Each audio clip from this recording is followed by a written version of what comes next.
Two penalties for the price of one, a 30-yard thunderbolt, a halftime scoreline of 2-all that had no right to be that close, and a second half in which England simply put their foot on Croatia's throat. Six goals, a fistful of debutants, and a statement of intent from Thomas Tuchel's new look side under the closed roof in Arlington. This was chaos and control in the same 90 minutes. Harry Kane equaling a record, Jude Bellingham landing the knockout blow, and Luka Modric at the very end of a glittering career hauled off with his side chasing the game. England 4, Croatia 2. Strap in, we are breaking down every swing of it. Welcome to the Tactics Room.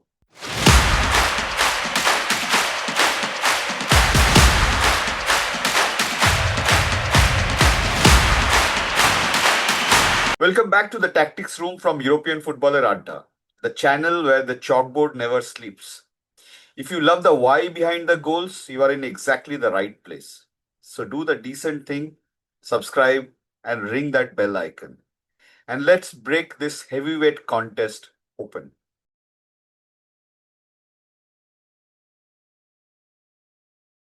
Thomas Tuchel nailed his colors to the mast. An attacking 4-2-3-1 and a starting 11 featuring no fewer than 6 players making their senior World Cup debuts. Reece James and Nico O'Reilly were the fullbacks. John Stones and Ezri Konsa were the centre back pair, with Declan Rice and Elliot Anderson as the double pivot. Ahead of them, Noni Madueke and Anthony Gordon hugged the touchlines. Bellingham roamed as the 10 and Harry Kane led the line. The instruction to the fullbacks was clear. Get high, get wide, turn this into a front foot game. Zlatko Dalic set Croatia up to do what Croatia always do. Let Luka Modric conduct the orchestra, Dominik Livakovic in goal, a back four in front of him, Modric dropping deep alongside Mario Pasalic to dictate tempo, with Martin Baturina and Peter Susic pushing on, and Ivan Perisic providing the width and crucially the aerial threat. Petar Musa, the FC Dallas man playing on his home ground, was the focal point up top. The plan was patient control through Modric, absorb England's energy, and strike on the counter or from Perisic's deliveries. The single most important tactical battle on the team sheet? Whoever gets to dictate that midfield. But Tuchel had a plan for that.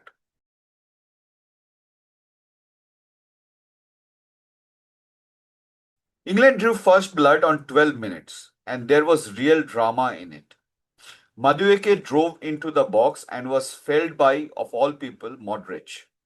Kane stepped up and Livakovic saved it.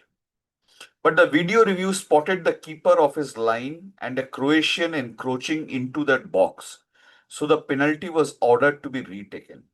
Second time round, no mistake. Kane drilled it low into the corner as Livakovic went the other way. So 1-0. But this Croatia cannot lie down.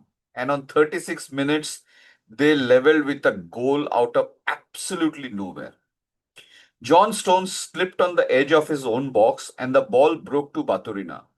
And the young midfielder set himself and absolutely leathered a dipping, swerving shot into the top corner. Jordan Pickford got fingertips to it, but that wasn't enough. 1-all.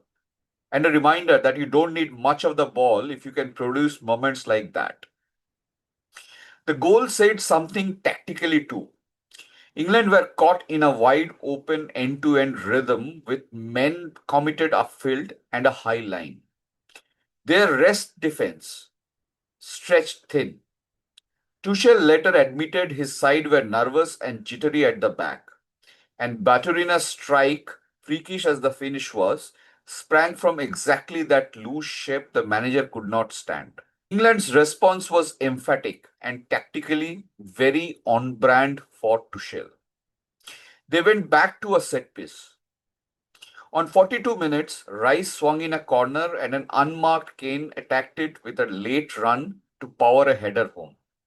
His 10th England goal at World Cups, drawing him level with Gary Lineker. 2-1 and surely the half-time control. Except England forgot to see out the half.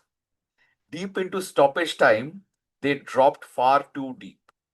Perisic climbed highest to knock the ball across the 6-yard box, and Musa swiveled to finish first time past Pickford.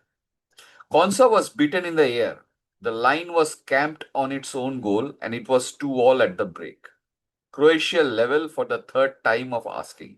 Pause on that halftime scoreline though for a second. 2-all, and yet England had been the better side for long spells and would end with nearly 5 xg expected goals.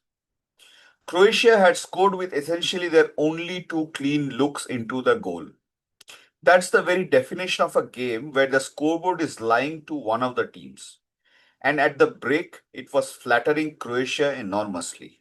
Harry Kane, by the way, wasn't finished writing his name into the night.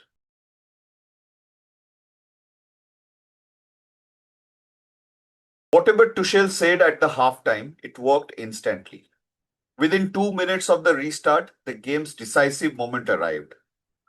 Bellingham latched onto a long ball, stayed a yard ahead of his marker, drove into the box, and rifled a low shot across the keeper and in off the far post. 3-2. That was the goal that finally stuck, the one Croatia could not cancel out.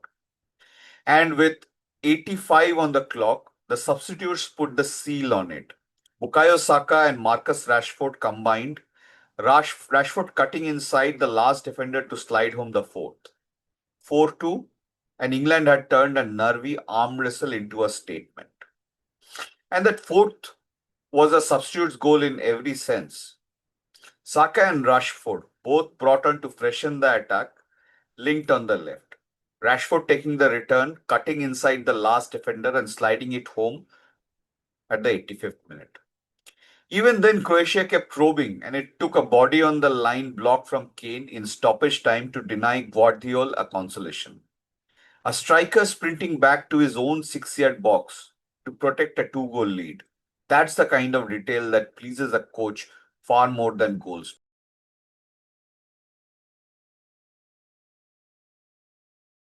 Here's the number that frames the whole night. England finished with almost 5 expected goals, around 4.96 on Opta's model, from 22 shots. By the 75th minute, the in-game XG read England 2.68, Croatia 0.38. That is a thrashing in everything but the scoreline. And it tells you Croatia's two goals were close to the ceiling of what they created. They were ruthless. Their first two shots on target both ended up in the net, but they barely laid a glove on Pickford otherwise. The mechanism behind England's dominance was Tuchel's pressing scheme, and the man at the heart of it was Elliot Anderson. On debut, the job handed to him was simple to say and hard to do. Don't let Modric breathe. He man-marked the great conductor, getting tight every time Croatia tried to build through him. And Gary Neville singled it out afterwards. England did not let Modric dictate, and Anderson in particular hunted him down.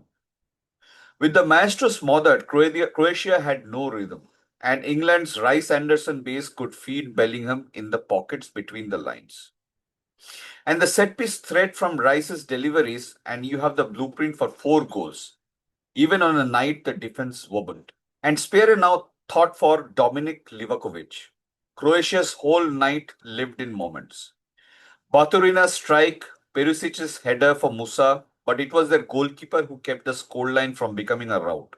Save after save, particularly from England's corners where Rice's deliveries had Konsa, O'Reilly and Gordon attacking the ball.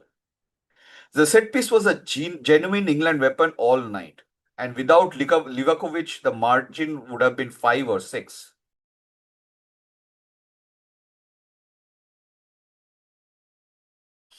Tuchel was honest afterwards. England, in his words, spent way too long in a low block in that first half.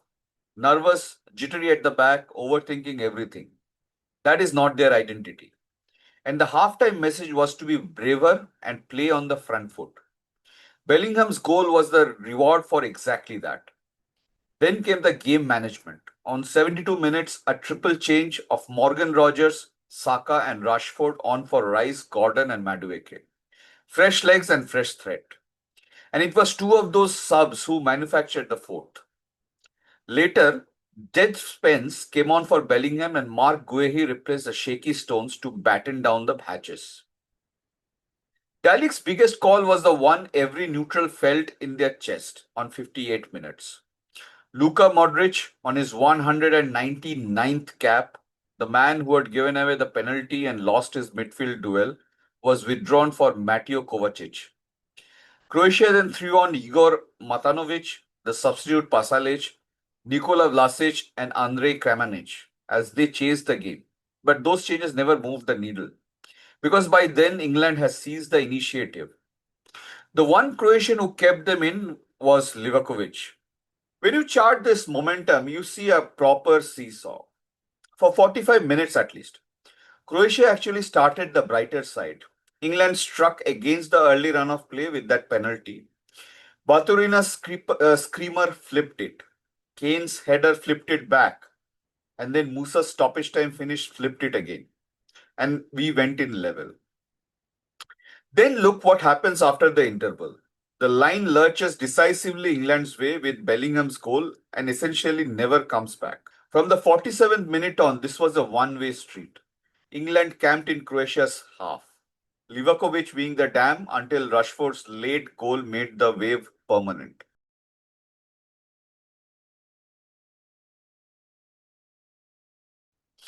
Let us look at the tactical verdict. For Thomas Tuchel, his pressing plan worked as Anderson man-marked Modric out of the game. The set-piece weapon was brilliant. Rice's corner delivery produced Kane's header. His half-time reset, where he went front foot and overwhelmed Croatia, was magnificent.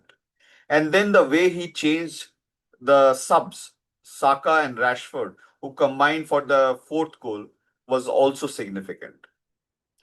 What didn't work was that he took too long in a nervy low block in the first half, in his own words.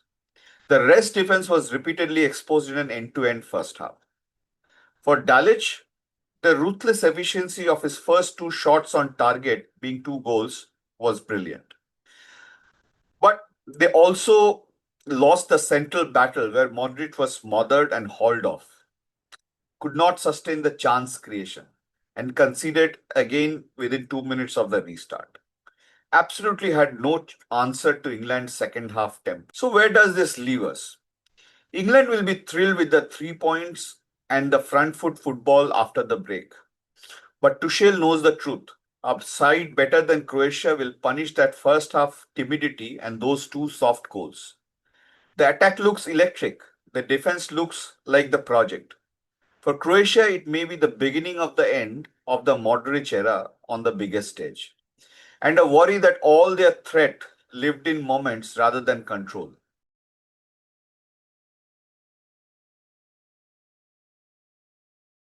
Was this a statement win for England or a warning sign at the back that a top side will exploit? And were you sad to see Modric taken off chasing the game? Or was it the right call? Let me know in the comment section. If you enjoyed this breakdown, hammer that like button and subscribe to European Footballer Adda.